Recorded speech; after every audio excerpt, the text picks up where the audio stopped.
Houston, έχουμε πρόβλημα. Τι πρόβλημα, Απόλλω? Το Chaltest εντόπισε μειωμένη απόδοση καυσίμου στο κινητήρα. Θέλει πλήρη καθαρισμό. Ελήφθη. Τρέξει το πρωτόκολλο Extreme Clean και κράτα με ενήμερη άμεσα. Πρέπει να τα καταφέρω. Πρέπει να φτάσουμε στο φεγγάρι.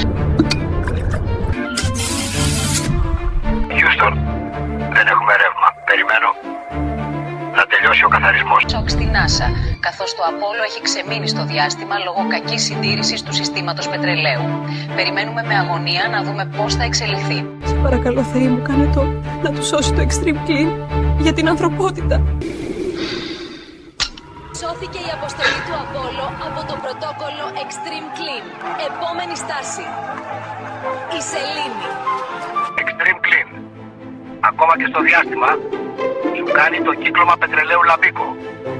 Ευχαριστώ Extreme Clean. Αυτόματε πιλότε, θέσε ταξίδι για Σελήνη.